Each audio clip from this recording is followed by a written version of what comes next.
उससे हमीरपुर के लिए पानी, वहाँ से एनआईटी के लिए पानी और अपने सुजानपुर के लिए और भुरंज के लिए पानी वहाँ से जाता है और वो हर बार वो पानी की स्कीमें जो प्रभावित होती है। एक इसमें मेरी और गुजारिश है कि हमें वहाँ पे बिजली विभाग के जो एक मेंटेनेंस गैंग होती है वो कम से कम 6 आदमियों की मेरे इलाके के बीच में और सोर्सेज के ऊपर दी जाए, क्योंकि निचले स्तर पर कोई भी काम करने वाला इस टाइम जो कर्मचारी है वो नहीं है। वहाँ पे 1 या 2 मेरे एक सब डिवीजन में लोग हैं जो बिजली के लिए फ्यूज डालने जाते हैं या मोटर खराब हो गई है, तो इसलिए मेंटेनेंस गैंग जो है कम से कम 6 लोगों की मेरे विधानसभा क्षेत्र के लिए दी जाए, क्योंकि सुबह से लेके शाम तक पानी के ही फोन आते हैं कि पानी जो है नहीं आ रहा है। इसलिए इस चीज़ को ध्यान में रखते हुए और एक जो आनू से लेके पटनौन तक मेरी तकरीबन 9 पंचायतें हैं जिसमें NH 70 बन रहा है, इसका काम इतना स्लो चला हुआ है कि यहाँ पे हर बार वो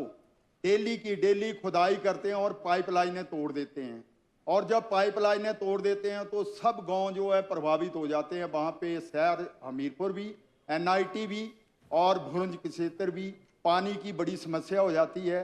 इसलिए मेरी आपसे प्रार्थना है कि इस काम को जो है NH 70 वाले को जो है जल्दी से जल्दी करवाने की कोशिश की जाए। एक मेरा और निवेदन है कि जैसे हमारा इलाका नीचे वाली बेल्ट जो है तकरीबन 18 पंचायतें हैं जिनमें तार लगाने की ज़रूरत है, तो मेरी आपसे निवेदन है कि विधायक निधि से जो है इसमें तार लगाने का प्रबंध होना चाहिए, ताकि आवारा पशुओं से और जंगली जानवरों से जो है किसानों की फसलों को बचाया जा सके। और जो हमारे 70-30 की रेसों में लगते हैं उसमें तो खर्चा सरकार का ज़्यादा होता है और फ़ायदा कम होता है, क्योंकि पूरे गांव के बीच में अगर 10 घरों में तारें लगाई हैं अपने खेतों में, तो अगर उनको खोल करके हम चारों तरफ लगाएंगे तो उससे पूरा गांव कवर हो जाएगा। तो इसलिए मेरा निवेदन है कि विधायक निधि से भी इसमें छूट दी जाए कि आप जो हैं विधायक निधि से तार लगाने के लिए पैसे दे सकते हैं। एक मेरा और सुझाव है कि ये जो खनन है,